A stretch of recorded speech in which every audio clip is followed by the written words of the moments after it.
Cairo, Egipto, 10 de agosto de 1992. Un anciano de 78 años camina lentamente por las calles polvorientas del barrio de Kasr el Nil. Los comerciantes locales lo conocen desde hace décadas como Tarek Hussein Farid, un alemán convertido al Islam que vive modestamente vendiendo antigüedades. Es educado, habla árabe con fluidez y ocasionalmente ayuda a jóvenes estudiantes con matemáticas. Para todos los efectos, es simplemente otro extranjero que eligió Egipto para sus años dorados. Lo que no saben es que este hombre gentil es en realidad el Dr. Aribert Haim, conocido por los sobrevivientes de Mauthausen como Doctor Muerte. Durante apenas 6 semanas en 1941, este médico de las SS transformó el campo de concentración austriaco en su laboratorio personal de tortura, realizando experimentos médicos que horrorizaron incluso a otros oficiales nazis. Hoy, medio siglo después de sus crímenes, Haim camina libremente por Cairo. Nunca fue juzgado. Nunca enfrentó a sus víctimas. Nunca pagó por inyectar gasolina en el corazón de prisioneros para cronometrar cuánto tardarían en morir, o por remover órganos de personas vivas sin anestesia, o por decapitar a un prisionero judío para conservar su cabeza como trofeo. Nacido el 28 de junio de 1914 en Bad Radkersburg, Austria, Haim creció en una familia de clase media que valoraba la educación y el progreso científico. Era un estudiante brillante, que demostró desde temprano aptitud excepcional para medicina y ciencias biológicas. En 1940, a los 26 años, ya era médico titulado cuando se unió voluntariamente a las SS, atraído por la promesa de contribuir al avance de la ciencia racial alemana. Su transformación de médico, respetado en monstruo, comenzó en octubre de 1941, cuando fue asignado como médico al campo de concentración de Mauthausen. Para los prisioneros que ya sufrían condiciones brutales, la llegada de este joven médico de las SS representaría el inicio de una pesadilla aún más profunda. Haim llegó al campo con una mentalidad que combinaba ambición científica pervertida con total desprecio por la vida humana. Diferente de otros médicos nazis que veían los experimentos como mal necesario, Haim demostraba entusiasmo genuino por su trabajo. Los sobrevivientes relataron que frecuentemente silbaba melodías operísticas mientras realizaba sus atrocidades. Los experimentos de Haim en Mauthausen fueron documentados en detalle a través de testimonios de sobrevivientes y registros médicos parciales que lograron sobrevivir a la destrucción de documentos nazis. Sus investigaciones incluían inyectar sustancias letales directamente en el corazón de prisioneros para estudiar los efectos, realizar operaciones innecesarias, sin anestesia, y conducir autopsias en personas aún vivas. Un caso documentado involucra a un joven judío de 18 años que llegó al campo con una pequeña infección en el pie. Haim decidió usar al joven para estudiar la progresión de gangrena artificialmente inducida. Durante varias semanas, inyectó diferentes sustancias en la herida, documentando meticulosamente cómo la infección se extendía por el cuerpo. El joven permaneció consciente durante todo el proceso, suplicando por una muerte que solo llegó después de semanas de agonía. Si quieres descubrir cómo un médico respetado se transformó en el monstruo más buscado de la historia y logró vivir décadas en libertad, dale like a este video, suscríbete al canal y activa las notificaciones. Entre octubre y noviembre de 1941, durante apenas 6 semanas, Aribert Haim convirtió el campo de concentración de Mauthausen en un laboratorio de horrores que superaría en crueldad incluso los estándares nazis más depravados. En este periodo brutalmente corto, transformaría para siempre la percepción de lo que un ser humano es capaz de hacer a otro. Mauthausen no fue originalmente concebido como campo de exterminio, sino como campo de trabajo forzado, donde prisioneros políticos, criminales y elementos indeseables eran explotados hasta la muerte en canteras cercanas. Sin embargo, bajo la supervisión de comandantes como Franz Siereis y médicos como Haim, rápidamente se transformó en un laboratorio de experimentos médicos pseudocientíficos. El primer experimento documentado de Heim involucró a un prisionero político austriaco que había llegado al campo con una herida menor en la mano. En lugar de tratar la lesión, Heim decidió estudiar cómo diferentes químicos afectarían el proceso de curación. Durante 3 días consecutivos, inyectó ácido, gasolina y finalmente fenol directamente en la herida abierta, registrando meticulosamente las reacciones del prisionero. Gritaba como un animal. Recordaría más tarde Jakob Klausner, un sobreviviente que trabajaba como asistente forzado en la enfermería. El doctor Heim tomaba notas mientras el hombre se retorcía en agonía. Nunca mostraba emoción alguna, como si estuviera observando bacterias bajo un microscopio. Los métodos de Heim escalaron rápidamente en crueldad. Desarrolló particular fascinación por estudiar los efectos de inyecciones directas al corazón. Utilizaba una jeringa larga para penetrar el pecho de prisioneros conscientes, inyectando sustancias como gasolina, fenol o simplemente aire, mientras cronometraba cuánto tardaban en morir. En un caso particularmente documentado, Heim seleccionó a un grupo de prisioneros judíos húngaros recién llegados para sus estudios cardiovasculares. Uno por uno los llevó a la enfermería donde, sin anestesia, abría sus pechos con un bisturí para exponer el corazón palpitante. Luego inyectaba diferentes químicos directamente en el músculo cardíaco, registrando las contracciones hasta que se detenían. Mantenía conversación casual mientras trabajaba, testificaría posteriormente Menachem Rusek, otro sobreviviente. Hablaba del clima, comentaba sobre la eficiencia de diferentes químicos, incluso silbaba ópera. Para él, éramos completamente objetos de laboratorio. Pero quizás el aspecto más perturbador de los experimentos de Heim era su metodología científica pervertida. Llevaba registros detallados, tomaba fotografías y documentaba cada procedimiento como si fuera investigación médica legítima. En su mente distorsionada, estaba realizando trabajo científico valioso para el Reich. Sus colecciones incluían órganos preservados en frascos, esqueletos de prisioneros particularmente interesantes y, más macabramente, cajas con cabezas humanas que conservaba para estudios craniológicos. Su oficina en Mauthausen se convirtió en un museo de horror que incluso otros oficiales SS evitaban visitar. El aspecto más chocante es que Heim cometió estos crímenes en un periodo extraordinariamente corto. A diferencia de otros médicos nazis que operaron durante años, Heim pasó apenas 6 semanas en Mauthausen antes de ser transferido a otras funciones. En ese breve periodo, es directamente responsable de la muerte de al menos 340 personas a través de sus experimentos. La transferencia de Heim ocurrió después de que sus propios superiores expresaran preocupación por sus métodos. Incluso en el contexto de un sistema diseñado para el exterminio masivo, la crueldad gratuita de Heim era considerada excesiva. Sus experimentos no servían ningún propósito militar o científico genuino. Eran pura sadismo disfrazado de investigación médica. ¿Qué aspectos de la mentalidad médica pervertida te impresionan más? Comparte tus reflexiones en los comentarios. En mayo de 1945, cuando el Reich nazi colapsó, Heim se encontraba sirviendo como médico de unidad blindada en el frente occidental. A diferencia de muchos oficiales de las SS que intentaron huir o esconderse inmediatamente, Heim inicialmente trató de continuar practicando medicina como si nada hubiera sucedido, una decisión que casi le cuesta la libertad. Esta arrogancia casi le resulta fatal. En junio de 1945, fue capturado por tropas americanas junto con cientos de otros oficiales alemanes y enviado a un campo de prisioneros de guerra cerca de Bad Kreuznach. Para los aliados, era simplemente otro médico militar alemán esperando procesamiento de rutina. El sistema de clasificación de prisioneros de guerra aliado en 1945 estaba completamente sobrecargado. Millones de soldados alemanes se habían rendido simultáneamente, creando una crisis logística sin precedentes.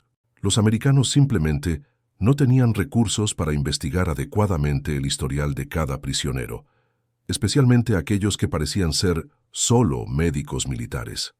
Haim aprovechó esta confusión para crear su primera identidad falsa. Destruyó sus documentos originales de las SS y asumió la identidad de Friedrich Lessing, un médico militar de la Wehrmacht que había muerto en combate. Incluso logró obtener documentos falsos a través de redes clandestinas que ya comenzaban a formarse entre exoficiales nazis. Durante 9 meses en el campo de prisioneros, Haim se comportó como médico ejemplar, tratando a otros prisioneros alemanes y cooperando con las autoridades americanas. Su formación médica legítima y comportamiento aparentemente cooperativo lo ayudaron a convencer a los interrogadores de que era solo un profesional de salud que había sido reclutado para el esfuerzo de guerra. Los interrogatorios de rutina nunca profundizaron en sus actividades específicas durante la guerra. Cuando preguntado sobre su servicio, Haim proporcionaba respuestas vagas pero plausibles sobre servir en hospitales militares en el frente oriental y tratar soldados heridos. Sus conocimientos médicos genuinos respaldaban estas afirmaciones. En marzo de 1946 fue liberado como parte de un programa de desmovilización para prisioneros considerados bajo riesgo de seguridad. Los americanos no tenían idea de que estaban liberando a uno de los más sádicos criminales de guerra nazis. Haim simplemente caminó fuera del campo y desapareció en la Alemania ocupada. Los primeros meses como fugitivo fueron precarios. Vivió en la clandestinidad, moviéndose entre ciudades destruidas donde era fácil mezclarse entre millones de refugiados alemanes. Trabajó ocasionalmente como médico itinerante, siempre usando documentos falsos y cambiando de identidad según fuera necesario. La Alemania de posguerra era un lugar ideal para reinventarse. Las ciudades estaban en ruinas, los registros oficiales habían sido destruidos y millones de personas habían perdido toda documentación. En este caos, crear una nueva identidad era relativamente simple para alguien con la educación y recursos de Haim. Durante este periodo, estableció contactos con redes de exoficiales nazis que estaban organizando rutas de escape hacia Sudamérica. También comenzó a acumular recursos financieros a través de prácticas médicas ilegales y pequeños esquemas financieros dirigidos a refugiados desesperados. Su educación médica le proporcionaba ventajas considerables como fugitivo. Podía establecer práctica en cualquier lugar sin hacer demasiadas preguntas sobre credenciales oficiales. Los refugiados necesitaban atención médica y no cuestionaban el pasado de médicos dispuestos a tratarlos por tarifas modestas. Pero Haim no estaba satisfecho con una vida en la clandestinidad permanente. Era un hombre acostumbrado al respeto y estatus que venían con la profesión médica. Su siguiente movimiento sería aún más audaz: reconstruir una vida completamente respetable en la propia Austria, donde había cometido sus crímenes más horrendos. ¿Cómo pueden las sociedades protegerse de criminales que explotan periodos de caos? Deja tu opinión en los comentarios.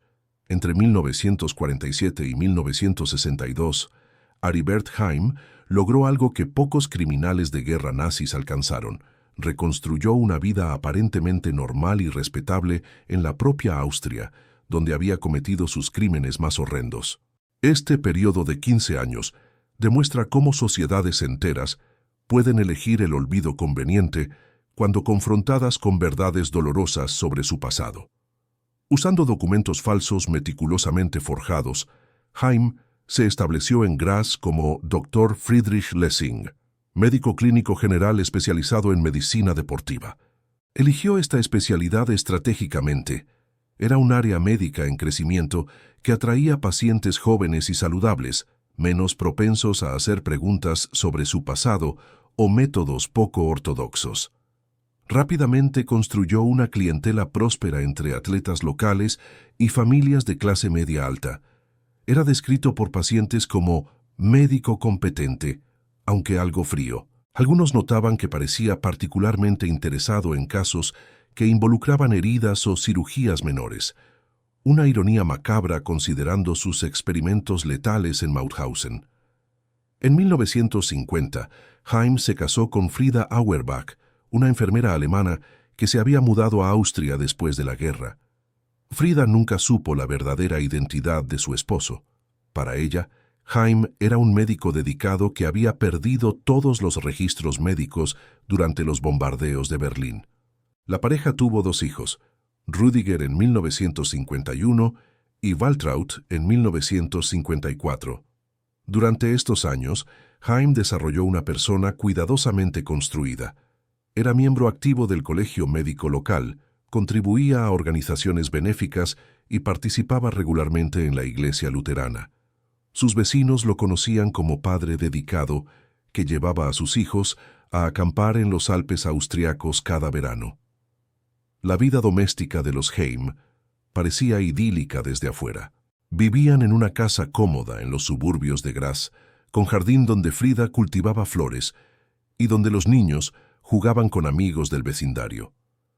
Heim era descrito por vecinos como padre estricto pero justo, que insistía en que sus hijos sobresalieran académicamente.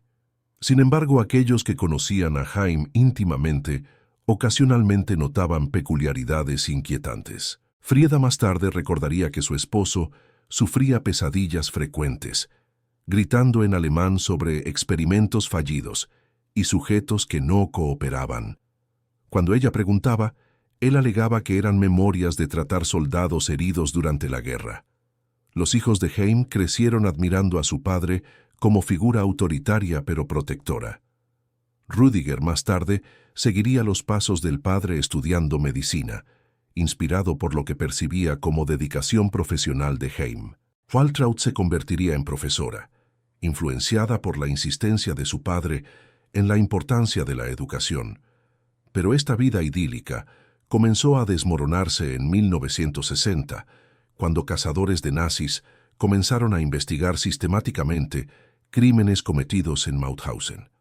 Simon Wiesenthal, el famoso cazador de nazis con sede en Viena, había obtenido listas parciales de personal médico de las SS y estaba cruzando esta información con registros de sobrevivientes. Los métodos de investigación de Wiesenthal eran meticulosos y persistentes. Su equipo entrevistaba sobrevivientes, comparaba testimonios y gradualmente construía perfiles de perpetradores específicos. El nombre Dr. Aribert Heim había aparecido en múltiples testimonios, siempre asociado con experimentos médicos particularmente sádicos. En 1961, 2 sobrevivientes de Mauthausen identificaron a Heim en una sesión de reconocimiento fotográfico. Sus descripciones eran terriblemente específicas. Un médico joven y rubio que silbaba ópera mientras torturaba prisioneros y mantenía una colección de cráneos humanos en su oficina. Las autoridades austriacas, presionadas por organizaciones internacionales, abrieron una investigación formal. Pero cuando llegaron a la clínica de Heim en septiembre de 1962, encontraron solo una secretaria que informó que Dr. Lessing había viajado a una conferencia médica en Berlín y no regresaría. Heim había desaparecido nuevamente, dejando atrás una vida entera construida sobre mentiras. Su esposa e hijos quedaron devastados al descubrir que habían vivido durante 15 años con un hombre que ni siquiera sabían quién era realmente. ¿Qué señales podrían haber alertado a la familia de Heim sobre su verdadera identidad? Comparte tus reflexiones en los comentarios. La fuga de Heim de Austria en 1962 marca el inicio de la fase más extraordinaria de su vida como fugitivo. Con 48 años y una familia que acababa de descubrir estar viviendo con un criminal de guerra, Heim necesitaba no solo escapar de la justicia, sino reconstruir completamente su existencia por tercera vez en su vida. Inicialmente, siguió la ruta clásica de nazis fugitivos, Francia. A través de contactos establecidos durante sus años en la clandestinidad austríaca, obtuvo documentos que lo identificaban como Karl Steinmann, comerciante alemán emigrando por negocios. Pasó varios meses en Lyon, trabajando como asistente médico en una clínica privada que no hacía preguntas sobre credenciales. Pero Francia se estaba volviendo peligrosa para ex-nazis. El juicio de Adolf Eichmann en 1961 había revivido el interés mundial en criminales de guerra fugitivos. Organizaciones de cazadores de nazis estaban expandiendo sus operaciones por toda Europa occidental. Heim se dio cuenta de que necesitaba un destino más remoto y menos vigilado. La elección de Egipto no fue accidental. El país ofrecía varias ventajas para fugitivos nazis: un gobierno que mantenía relaciones tensas con Israel, burocracia corruptible, población que hacía pocas preguntas sobre extranjeros europeos y, crucialmente, ningún tratado de extradición con países europeos para crímenes de guerra. El Egipto de principios de los años 1960, bajo el liderazgo de Gamal Abdel Nasser, había acogido a varios exoficiales nazis como asesores militares. El país estaba en conflicto con Israel y veía a los alemanes con experiencia militar como activos valiosos, sin hacer demasiadas preguntas sobre su pasado específico. En 1963, Heim llegó al Cairo con una historia cuidadosamente construida. Era ahora Tarek Hussein Farid, alemán que se había convertido al Islam después de estudiar medicina en el Medio Oriente antes de la guerra. La conversión religiosa no era solo cuestión de disfraz. Proporcionaba explicación plausible para cualquier peculiaridad en su comportamiento o acento. El proceso de integración fue gradual pero exitoso. Heim alquiló un pequeño apartamento en el barrio de Kasr el-Nil y comenzó trabajando como vendedor en un bazar de antigüedades. Su formación médica permaneció como secreto bien guardado. Ser conocido como médico podría atraer atención indeseada de autoridades o compatriotas alemanes. Durante los primeros años en Cairo, Heim vivía con extrema precaución. Evitaba a otros expatriados alemanes, raramente salía del barrio y mantenía interacciones sociales al mínimo. Gradualmente, sin embargo, su paranoia disminuyó cuando se dio cuenta de que estaba efectivamente invisible a las autoridades internacionales. La transformación física de Heim durante este periodo fue dramática. El médico elegante y bien vestido de gras se convirtió en comerciante egipcio de apariencia modesta. Se dejó crecer la barba, adoptó ropa tradicional y desarrolló acento árabe convincente. Quienes lo conocieron durante los años 1960 lo describían como alemán que se volvió más egipcio que muchos egipcios. En 1965, sintiéndose seguro, Heim tomó una decisión sorprendente. Contactó secretamente a su familia en Austria. A través de cartas enviadas por intermediarios, informó a su ex esposa que estaba vivo y bien, pero que no podía regresar. Incluso comenzó enviando pequeñas cantidades de dinero para ayudar en la educación de los niños. El establecimiento de esta comunicación secreta requería considerable planificación. Heim utilizaba una red de intermediarios que incluía comerciantes egipcios que viajaban frecuentemente a Europa y alemanes expatriados en el Cairo que simpatizaban con exnazis. Las cartas eran enviadas desde diferentes países para evitar rastreo. ¿Cómo logran los fugitivos mantener lazos familiares sin exponer sus escondites? Deja tus teorías en los comentarios. Entre 1965 y 1992, Aribert Heim vivió una de las fugas más exitosas de la historia moderna. Durante 27 años, permaneció completamente invisible para las autoridades internacionales, construyendo una vida modesta pero estable en el Cairo, mientras se convertía en uno de los hombres más buscados del mundo. La rutina diaria de Heim como Tarek Hussein Farid estaba meticulosamente calculada para evitar atención. Despertaba a las 5:30 para las oraciones matutinas, caminaba por el mercado para comprar ingredientes frescos y abría su pequeña tienda de antigüedades a las 8 oeste. Vendía principalmente artículos a turistas alemanes y austriacos, una ironía que no parecía molestarlo. Sus vecinos en el barrio de Kasr el-Nil lo conocían como hombre religioso y reservado, que ocasionalmente ayudaba a niños locales con lecciones de matemáticas. Hablaba árabe fluidamente, respetaba las costumbres locales y contribuía regularmente a la mezquita del barrio. Era en todos los aspectos un ciudadano egipcio modelo. Durante este periodo, Haim desarrolló relaciones cuidadosamente controladas. Mantenía amistades superficiales con comerciantes vecinos, pero nunca permitía que nadie se acercara demasiado. Cuando preguntado sobre su vida antes de Egipto, siempre contaba la misma historia ensayada. Había estudiado medicina en Berlín, se convirtió al Islam después de una experiencia espiritual y eligió Egipto para una vida más simple. La persistencia de esta fachada era notable. En 1973, durante la guerra de Yom Kippur, cuando sentimientos anti-israelíes alcanzaron su pico en Egipto, Haim incluso participó en manifestaciones antisionistas. La ironía de uno de los arquitectos del Holocausto protestando públicamente contra Israel mientras escondía su verdadera identidad demuestra su frialdad psicopática. Financieramente, Haim vivía de manera extremadamente modesta. Su tienda de antigüedades generaba apenas lo suficiente para necesidades básicas. Ocasionalmente recibía dinero de fuentes no identificadas, presumiblemente de redes de exnazis o bienes escondidos en Europa. Nunca mostró signos de riqueza que pudieran atraer atención. La integración social de Haim en la comunidad egipcia era cuidadosamente cultivada. Participaba en festivales religiosos, ofrecía consejos médicos informales cuando los vecinos se enfermaban y ocasionalmente mediaba en disputas comunitarias. Su estatus como alemán educado que había elegido la vida egipcia le daba respeto considerable en el barrio.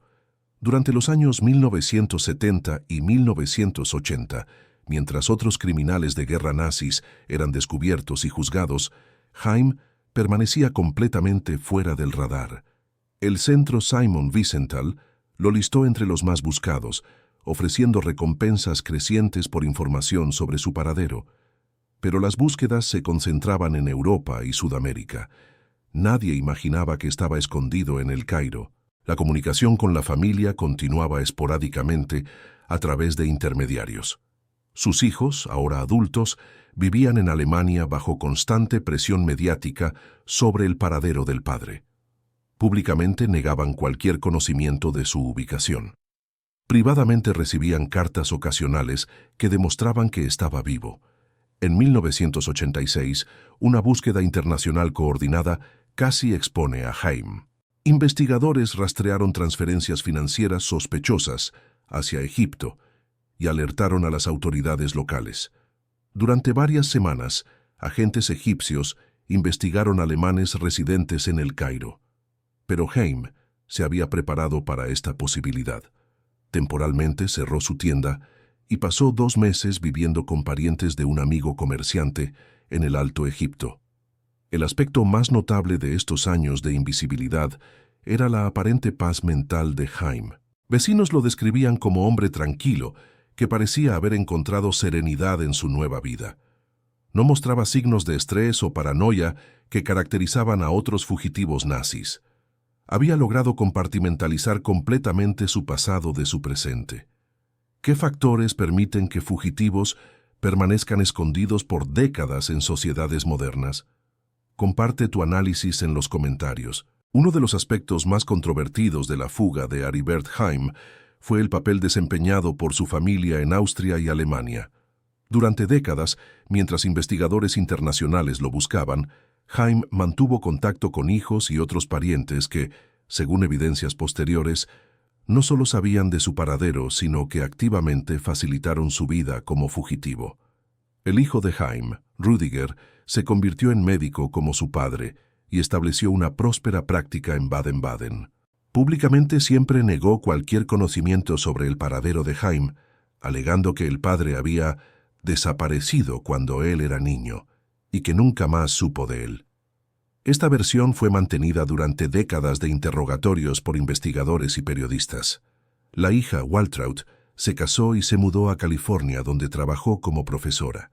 Como su hermano, negaba vehementemente cualquier contacto con el padre fugitivo. En entrevistas a la prensa, se describía como víctima de los crímenes del padre y afirmaba que vivía bajo la sombra de un hombre que apenas conoció. Sin embargo, investigaciones posteriores revelaron una realidad muy diferente. Registros bancarios descubiertos después de la muerte de Haim mostraron que ambos hijos recibieron transferencias financieras regulares de cuentas en el Medio Oriente durante décadas. Estas transferencias siempre coincidían con momentos de necesidad financiera: préstamos estudiantiles, compras de propiedades, gastos médicos. Más revelador aún fue el descubrimiento de cartas personales en casa de Rüdiger después de su muerte en 2009. Las correspondencias, escritas en alemán con comentarios ocasionales en árabe, mostraban que Haim mantenía contacto detallado con la vida de sus hijos. Sabía sobre nacimientos de nietos, problemas de salud, éxitos profesionales y dificultades matrimoniales. Una carta de 1987 es particularmente perturbadora. En ella, Haim expresa orgullo por el éxito profesional de Rüdiger en medicina y ofrece consejos sobre técnicas quirúrgicas basados en su experiencia durante la guerra. La frialdad con que discute métodos médicos, considerando su historial de experimentos letales, demuestra su completa falta de remordimiento. Las cartas también revelan que la familia estaba bien informada sobre investigaciones internacionales sobre Haim. En varias ocasiones, demuestra conocimiento sobre actividades de cazadores de nazis y pide a los hijos mantenerse alerta sobre personas haciendo preguntas. Esto sugiere una red de informantes que lo mantenía actualizado sobre esfuerzos para capturarlo. La complicidad familiar no se limitaba al conocimiento pasivo. Evidencias sugieren que los hijos activamente diseminaban información falsa para desviar investigaciones. En varias ocasiones, proporcionaron pistas anónimas a autoridades sugiriendo que Haim había sido visto en Sudamérica o que había muerto en accidentes en África. El aspecto más perturbador de esta complicidad familiar es la educación de los nietos de Haim. Documentos sugieren que las generaciones más nuevas de la familia fueron criadas creyendo versiones romantizadas del pasado de Haim. Era descrito como médico militar que fue injustamente perseguido después de la guerra, o víctima de propaganda de los vencedores. Esta manipulación de la narrativa familiar permitió a Haim mantener conexión emocional con descendientes que nunca supieron la verdad sobre sus crímenes. En cartas a nietos adolescentes, se presenta como abuelo que le gustaría conocerlos pero no puede por razones políticas. La correspondencia revela también un sistema sofisticado de comunicación que involucraba múltiples intermediarios: comerciantes que viajaban entre Egipto y Europa, alemanes expatriados simpatizantes e incluso algunos miembros del personal diplomático proporcionaban canales de comunicación seguros. Las implicaciones legales de esta complicidad familiar fueron significativas. Después de la revelación de la correspondencia en 2009, autoridades alemanas consideraron presentar cargos contra miembros de la familia por obstrucción de la justicia. Sin embargo, los estatutos de limitación habían expirado para la mayoría de las actividades. ¿Cómo racionalizan las familias la protección de criminales entre sus parientes? Deja tus reflexiones en los comentarios. Mientras Haim vivía tranquilamente en El Cairo, una cacería internacional gradualmente se intensificaba a su alrededor. Durante las décadas de 1970, 1980 y 1990, se convirtió en uno de los criminales de guerra nazis más buscados del mundo, objeto de investigaciones coordinadas entre múltiples agencias internacionales. El Centro Simon Wiesenthal, liderado por Efraim Zuroff, colocó a Haim en la cima de su lista de criminales más buscados en 1975. La recompensa por información sobre su paradero comenzó en $50,000 y gradualmente creció hasta $310,000, una de las cantidades más altas jamás ofrecidas por un fugitivo nazi. La investigación se concentró inicialmente en Europa. Agentes rastrearon posibles avistamientos en España, donde otros nazis habían encontrado refugio. Investigaron conexiones en Sudamérica, siguiendo la ruta clásica de fuga nazi a través de Argentina y Brasil. Redes de informantes fueron establecidas en comunidades alemanas expatriadas alrededor del mundo. En 1979, Un avance significativo vino a través de Menachem Rusek, un sobreviviente de Mauthausen que había emigrado a Israel. Rusek proporcionó descripciones detalladas de los experimentos de Haim y confirmó su identidad a través de fotografías de la época de guerra. Su testimonio se convirtió en pieza central de la acusación internacional contra Haim. Durante los años 1980, las investigaciones se concentraron en rastrear recursos financieros. Agentes del FBI e Interpol descubrieron redes complejas de cuentas bancarias que parecían estar financiando la fuga de Haim. Transferencias sospechosas fueron identificadas entre bancos suizos, cuentas en Liechtenstein e instituciones financieras en el Medio Oriente. La presión investigativa llevó a varias casi capturas. En 1985, agentes alemanes allanaron una propiedad en Baviera basándose en información de que Haim estaba escondido allí. Encontraron solo un anciano alemán que vagamente se parecía a las fotografías antiguas. En 1991, investigadores americanos rastrearon pistas hasta una finca en Chile, nuevamente sin éxito. La tecnología emergente de los años 1990 trajo nuevas posibilidades. Sistemas computarizados permitieron cruzar datos entre países más eficientemente. Reconocimiento facial rudimentario fue aplicado a fotografías sospechosas. Análisis de patrones financieros identificaron transferencias que podrían estar sosteniendo a fugitivos. Uno de los aspectos más frustrantes de la investigación era la cantidad de información falsa. La alta recompensa generó miles de pistas de personas alegando haber visto a Haim en países alrededor del mundo. Cada reporte requería investigación, consumiendo recursos considerables y frecuentemente llevando a callejones sin salida. Los investigadores también enfrentaron resistencia de gobiernos que protegían exnazis. Algunos países sudamericanos se rehusaban a cooperar completamente, alegando que persecuciones de crímenes de guerra ya habían durado suficiente tiempo. Otros simplemente no tenían recursos para investigaciones extensivas. La búsqueda de Haim se convirtió en símbolo de persistencia en la búsqueda de justicia. Organizaciones de sobrevivientes del Holocausto mantenían su fotografía en vigilias anuales. Estudiantes aprendían sobre él en clases de historia como ejemplo de impunidad continuada. Su imagen aparecía en pósters de "Se busca" en consulados alemanes por el mundo. Una de las ironías más grandes de la búsqueda internacional era que los investigadores ocasionalmente estuvieron muy cerca sin saberlo. En 1988, un agente del FBI visitó El Cairo investigando redes financieras nazis y compró antigüedades en el mismo bazar donde Haim trabajaba. Incluso interactuó brevemente con Haim, quien le vendió una pequeña estatuilla egipcia sin que el agente sospechara nada. Durante este periodo, Haim permanecía completamente ajeno a la intensidad de la búsqueda. En El Cairo, continuaba su rutina diaria como comerciante de antigüedades, aparentemente sin preocuparse por la cacería internacional que se desarrollaba a su alrededor. ¿Qué tecnologías actuales podrían haber localizado a Haim más rápidamente? Comparte tus ideas sobre investigación moderna en los comentarios.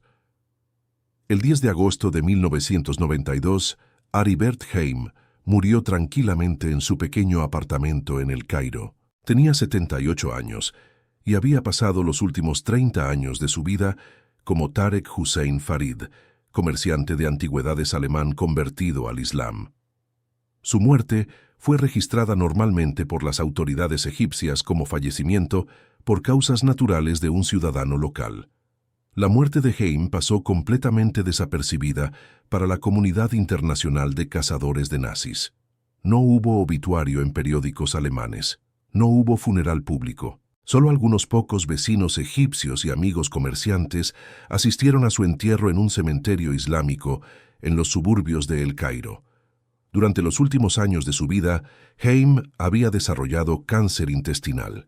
Característicamente, trató la enfermedad en secreto, rehusándose a buscar hospitales donde su identidad podría ser cuestionada. Un médico egipcio que lo trató en los últimos meses lo describió como paciente estoico, que aceptó su condición con resignación típica de su fe islámica. Sus últimos días fueron pasados organizando meticulosamente sus pocas pertenencias. Quemó documentos personales, destruyó cartas familiares y eliminó cualquier evidencia que pudiera comprometer a parientes en Europa. Dejó instrucciones escritas en árabe para que sus bienes fueran vendidos y el dinero donado a orfanatos locales. Una semana antes de morir, Haim escribió una última carta a sus hijos en Alemania. La carta, descubierta solo en 2009, es un documento impactante que revela su mentalidad hasta el final de la vida. No expresa remordimiento por los crímenes cometidos. En cambio, describe sus años en Egipto como período de paz merecida después de años de persecución injusta. En la carta, Haim instruyó a sus hijos mantener secreto sobre su muerte hasta que el clima político cambiara. Pedía ser recordado como médico dedicado que sirvió a su país durante tiempos difíciles. Enviaba bendiciones islámicas a nietos que nunca conoció personalmente. Más perturbador aún, la carta contenía instrucciones detalladas sobre cómo acceder a cuentas bancarias secretas en Suiza y Liechtenstein. Haim había acumulado aproximadamente 1.3 millones a través de inversiones cuidadosas de dinero enviado por familiares y posible ingreso de bienes confiscados durante la guerra. El testamento de Haim, escrito en árabe y alemán, dividía esta fortuna entre sus hijos y varias instituciones benéficas islámicas en El Cairo. La ironía de un perpetrador del Holocausto donando dinero a organizaciones religiosas en el Medio Oriente no pasó desapercibida cuando el documento fue eventualmente descubierto. Después de la muerte, el apartamento de Haim fue limpiado por un abogado egipcio que había sido instruido para destruir cualquier evidencia de su verdadera identidad. Libros médicos en alemán fueron quemados, fotografías antiguas fueron destruidas, incluso su ropa fue donada anónimamente para evitar que se convirtiera en evidencia. Los rituales funerarios islámicos fueron observados completamente. Haim fue lavado según la tradición musulmana, envuelto en tela blanca y enterrado mirando hacia la Meca. El imam que condujo la ceremonia lo elogió como hombre devoto que encontró paz en la fe islámica y pidió a Alá que le concediera perdón por cualquier pecado no confesado. Durante 17 años después de su muerte, Haim permaneció oficialmente desaparecido en las listas de criminales buscados.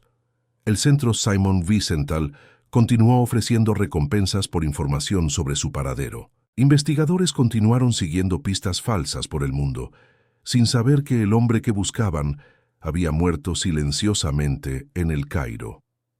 La preservación del secreto durante tantos años requirió coordinación considerable. Los pocos egipcios que conocían algo sobre el pasado de Haim mantuvieron silencio, ya sea por lealtad personal o porque genuinamente no comprendían la magnitud de sus crímenes. Sus contactos alemanes en El Cairo también mantuvieron el secreto, posiblemente por simpatías ideológicas. ¿Qué sentimientos despierta en ti saber que Haim murió en paz, nunca enfrentando justicia por sus crímenes? Comparte tus reflexiones en los comentarios. La revelación en 2009 de que Ari Haim había muerto 17 años antes en El Cairo envió ondas de shock a través de la comunidad internacional de cazadores de nazis y sobrevivientes del Holocausto. No solo porque uno de los criminales de guerra más buscados había escapado de la justicia, sino porque su muerte pasó desapercibida por tanto tiempo, protegida por una conspiración de silencio familiar e institucional. Efraim Zuroff, del centro Simon Wiesenthal, describió la revelación como una de las mayores decepciones en décadas de caza de nazis. Sobrevivientes de Mauthausen, algunos ya con más de 90 años, expresaron una mezcla de ira y resignación al saber que nunca verían a Haim enfrentar juicio por sus experimentos letales. Menachem Rusek, quien había proporcionado testimonio crucial contra Haim y vivió hasta los 96 años esperando ver justicia, murió poco después de la revelación. Su hija dijo a la prensa: «Mi padre pasó 60 años esperando que el doctor Muerte pagara por sus crímenes. Murió sabiendo que eso nunca sucedería. El descubrimiento También expuso la extensión de la complicidad familiar que permitió a Haim vivir y morir en libertad. Documentos revelaron que sus hijos no solo sabían de su paradero, sino que habían coordinado una campaña de desinformación para protegerlo. Rüdiger Haim, quien murió en 2009, había dado entrevistas durante décadas negando cualquier conocimiento sobre su padre. Más perturbador aún fue descubrir que la fortuna acumulada por Haim, más de 1 millón, había sido heredada por sus hijos y nietos. Dinero que posiblemente incluía recursos robados de víctimas del Holocausto, ahora estaba financiando la educación universitaria de sus bisnietos en Alemania y Estados Unidos. El caso Haim también reveló fallas sistemáticas en los esfuerzos internacionales de caza de criminales de guerra. Durante 30 años, las investigaciones se concentraron en Europa y Sudamérica, ignorando completamente el Medio Oriente como posible refugio. La suposición de que fugitivos nazis se esconderían solo en países con poblaciones alemanas sustanciales se probó fatalmente limitada. La capacidad de Haim para vivir abiertamente en El Cairo durante 3 décadas levanta preguntas perturbadoras sobre cooperación internacional en asuntos de justicia. Egipto nunca tuvo tratados de extradición para crímenes de guerra, creando un vacío legal que Haim explotó brillantemente. Para la comunidad egipcia, que lo conoció como Tarek Hussein Farid, la revelación fue impactante. Vecinos que lo consideraban amigo cercano lucharon para reconciliar al comerciante gentil que conocían con el médico monstruo descrito en medios internacionales. Algunos se rehusaron a creer, alegando que era caso de identidad equivocada. El impacto en la comunidad alemana en El Cairo fue igualmente traumático. Muchos alemanes expatriados habían comprado antigüedades de Haim durante años, sin sospechar que estaban financiando la vida de un fugitivo nazi. El descubrimiento generó una crisis de confianza sobre cuántos otros criminales podrían estar escondidos entre comunidades alemanas en el extranjero. La muerte de Haim también marcó el final de una era en la caza de criminales de guerra nazis. Como uno de los últimos grandes fugitivos, su descubrimiento póstumo simbolizó el cierre de un capítulo histórico. La mayoría de los perpetradores del Holocausto habían muerto de causas naturales, muchos sin nunca enfrentar juicio. Para educadores e historiadores, el caso Haim se convirtió en estudio ejemplar sobre la banalidad del mal y la capacidad humana para compartimentalización. ¿Cómo pudo un médico que juró no hacer daño, torturar personas hasta la muerte por la mañana y luego regresar a casa para cenar con la familia? ¿Cómo pudo vivir décadas aparentemente en paz consigo mismo? Las respuestas son incómodas, porque sugieren que la capacidad para atrocidades existe dentro de personas aparentemente normales. Haim no era un monstruo obvio, era profesional educado, padre dedicado y aparentemente vecino respetable. Su capacidad para mantener estas identidades contradictorias durante décadas demuestra la complejidad perturbadora de la naturaleza humana.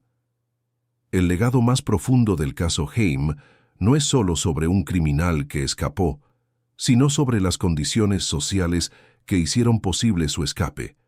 Una sociedad que prefería olvidar que enfrentar verdades dolorosas, un sistema internacional que priorizaba conveniencia política sobre justicia, una familia que eligió proteger a un monstruo porque era su monstruo. Hoy, mientras enfrentamos nuevos genocidios y crímenes contra la humanidad alrededor del mundo, la historia de Haim ofrece lecciones cruciales. Muestra cómo sistemas legales pueden fallar cuando los perpetradores escapan de jurisdicciones. Demuestra la importancia de cooperación internacional en la búsqueda de justicia. Y revela cómo sociedades enteras pueden elegir el olvido conveniente cuando confrontadas con verdades dolorosas sobre su pasado. El apartamento en El Cairo, donde Haim pasó sus últimos años, ahora alberga a una familia egipcia común. No hay placa marcando que allí vivió uno de los hombres más buscados de la historia. No hay memorial para sus víctimas, solo el silencio de una justicia que llegó demasiado tarde. La historia de Haim terminó, pero otras continúan. ¿Qué responsabilidad tenemos para asegurar que perpetradores actuales de crímenes contra la humanidad no escapen como él escapó? Comparte tus reflexiones sobre justicia y memoria en los comentarios. Frankfurt, Alemania, 1970. El fiscal Fritz Bauer examina una pila de documentos sobre su escritorio. Son expedientes sobre Aribert Heim que llegaron a través de una red de informantes internacionales. Fotografías granuladas, testimonios de supervivientes, rastros financieros que se extienden por 3 continentes. Bauer, un superviviente judío que regresó a Alemania para confrontar el pasado nazi, sabe que está ante algo más grande que un simple fugitivo. No se trata solo de encontrar a un hombre, le dijo Bauer a su asistente ese día. Se trata de comprender cómo una sociedad entera puede optar por no ver lo que tiene ante sus ojos. El caso Heim reveló algo profundamente inquietante sobre la naturaleza del olvido institucional. Durante las décadas de 1950 y 1960, mientras reconstruía su vida en Austria como un respetado médico de familia, las mismas instituciones que deberían haberlo identificado optaron por no investigarlo demasiado. El Consejo Médico Austriaco, responsable de acreditar a los médicos, nunca investigó a fondo los antecedentes del Dr. Friedrich Lessing. Sus documentos falsificados eran convincentes, pero no perfectos. Una investigación más rigurosa habría revelado inconsistencias, pero en una época en la que miles de médicos alemanes necesitaban reintegrarse rápidamente a la sociedad, hacer demasiadas preguntas resultaba inconveniente. Las compañías de seguros que colaboraban con el consultorio de Heim nunca cuestionaron sus métodos poco convencionales ni su peculiar interés en las lesiones y los procedimientos quirúrgicos. Algunos colegas médicos señalaron que demostraba conocimientos médicos que parecían ir más allá de su formación documentada, especialmente en traumatología y cirugía de urgencias. El Dr. Klaus Weber, colega médico que trabajó con Heim en Graz durante la década de 1950, admitiría más tarde: había algo en él que me inquietaba.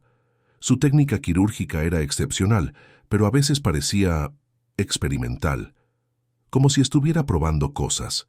Pero en aquel entonces, asumimos que había aprendido técnicas avanzadas durante la guerra. Esta cultura de no hacer preguntas se extendió más allá de las instituciones médicas. La sociedad austriaca de la posguerra había decidido colectivamente que era mejor seguir adelante que examinar detenidamente el pasado de cada ciudadano. El país se reinventó como la primera víctima de Hitler, una narrativa conveniente que le permitió eludir la responsabilidad colectiva. Los vecinos de Heim en Graz ocasionalmente notaban peculiaridades. Su esposa, Frida, les contó a sus amigos que su esposo tenía pesadillas frecuentes en las que gritaba sobre pacientes poco cooperativos y experimentos fallidos. Al ser interrogado, Heim afirmó que eran recuerdos traumáticos de haber tratado a soldados heridos durante la guerra. Todos los hombres de su generación tenían pesadillas con la guerra, recordó un vecino décadas después. Nadie quería hacer demasiadas preguntas al respecto. Era mejor dejarlo en paz. Esta conspiración de apacible silencio fue precisamente lo que permitió a Heim prosperar.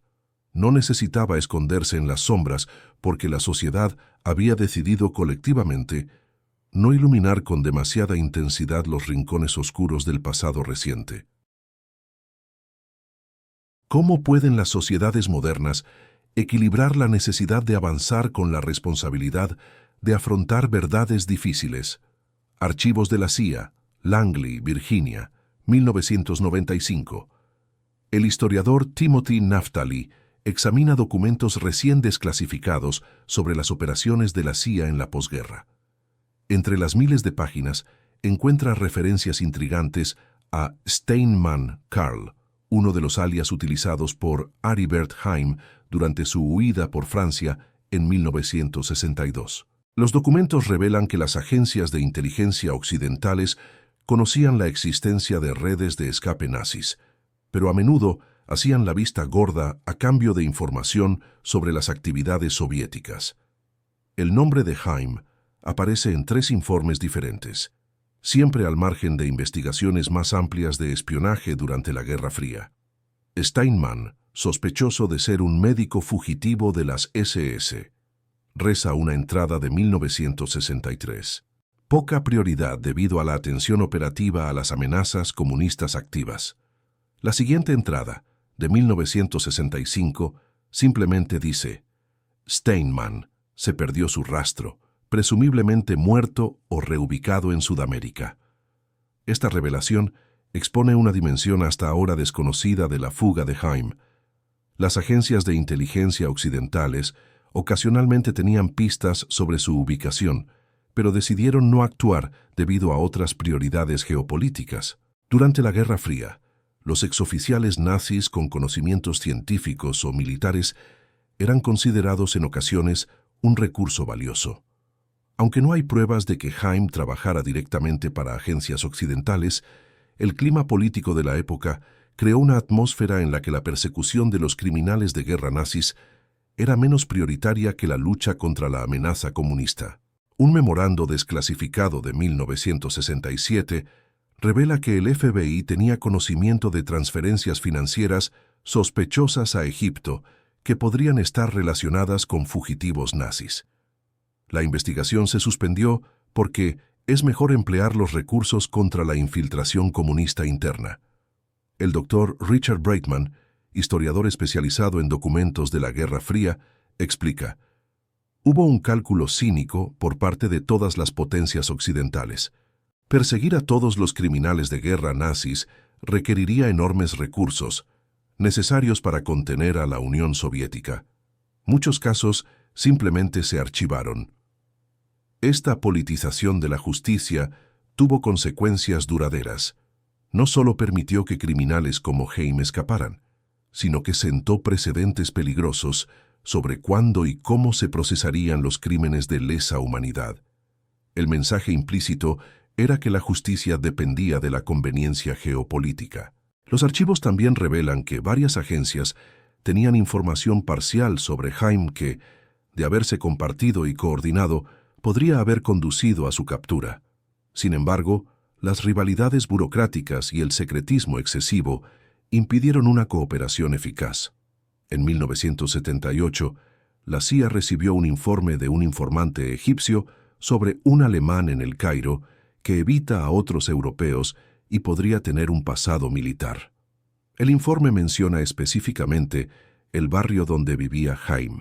Sin embargo, se consideró que el informante no era fiable y el informe se archivó sin más investigación. ¿Qué lecciones sobre la cooperación internacional en la búsqueda de la justicia podemos extraer de estos archivos secretos? Tel Aviv, Israel, 2010. Sara Moskowitz, de 89 años, está sentada en su pequeña sala de estar, rodeada de fotografías en blanco y negro de una familia que ya no existe. Cuando los periodistas llegan para preguntarle sobre la revelación de la muerte de Ari Berheim, los recibe con una mezcla de resignación e ira contenida que solo los sobrevivientes del Holocausto conocen. «¿Quieres hablar del monstruo?», dice, con la voz aún firme a pesar de su edad. «Pero yo quiero hablar de mi hermano David. Tenía 17 años cuando Haim lo usó para sus experimentos. 17 años. Sara es una de las últimas personas vivas que puede dar testimonio directo sobre los experimentos de Haim en Mauthausen. Ella no estuvo en el campo, pero su hermano David sí. Él sobrevivió a los experimentos, pero nunca se recuperó por completo del trauma psicológico. David regresó a casa en 1945 con 35 kilos, recuerda Sara. Pero no era solo su cuerpo el que estaba destrozado. Nunca volvió a dormir sin pesadillas. Nunca volvió a confiar en los médicos. Nunca pudo formar una familia porque le aterraba que alguien pudiera hacerle daño a los hijos que nunca tuvo. David murió en 1987, solo 5 años antes que Haim, sin saber que su torturador había construido una vida pacífica en Egipto. Sara se enteró de la muerte de Haim en 2009 a través de un artículo periodístico que encontró por casualidad. 68 años, calcula en voz alta. 68 años esperando justicia. Y luego descubrimos que murió libre, rodeado de gente que lo respetaba, durmiendo plácidamente en su cama, mientras David sufría pesadillas hasta que murió. La historia de Sara y David representa a miles de víctimas directas e indirectas de los experimentos de Heim, cuyas voces rara vez se escuchan en las discusiones sobre los criminales de guerra nazis. Por cada perpetrador notorio, hay cientos de víctimas cuyos nombres nunca conocemos, cuyas historias nunca se cuentan. La doctora Eva Fogelman, psicóloga especializada en el trauma de los sobrevivientes del Holocausto, explica: el trauma de los experimentos médicos nazis fue particularmente devastador porque violó la relación de confianza más fundamental, la que existe entre paciente y médico. Muchos sobrevivientes nunca pudieron buscar ayuda médica adecuada porque desconfiaban de los médicos. Las víctimas de los experimentos de Heim desarrollaron patrones típicos del trastorno de estrés postraumático, pero con características específicas relacionadas con el abuso médico. Muchas evitaban los hospitales, se negaban a someterse a procedimientos médicos necesarios y desarrollaban fobias específicas relacionadas con el equipo médico. Mendel Grossman, otro sobreviviente que testificó contra Heim en la década de 1960, desarrolló una fobia tan severa a las agujas que rechazó el tratamiento para la diabetes durante décadas. Murió por complicaciones que podrían haberse tratado fácilmente con insulina, pero simplemente no toleraba las inyecciones. Heim destruyó nuestra capacidad de confiar en la medicina, dijo Grossman en una entrevista de 1985. Tomó algo que se suponía curaba y lo convirtió en un instrumento de tortura. ¿Cómo se olvida eso? ¿Cómo se supera? Las familias de las víctimas también cargaron con la carga generacional. Los hijos de los sobrevivientes a menudo relatan haber crecido con padres que reaccionaban de forma extrema a las visitas médicas rutinarias. Algunos nunca llevaban a sus hijos a revisiones regulares porque no toleraban los entornos médicos. Rebecca Grossman, hija de Mendel, recuerda: crecí pensando que todos los adultos les tenían miedo a los médicos como mi padre. Solo cuando crecí, comprendí que su trauma era diferente. No se trataba solo de la guerra, sino de cómo alguien que debería haber ayudado eligió sufrir. ¿Cómo honramos adecuadamente la memoria de las víctimas mientras estudiamos la historia de los perpetradores?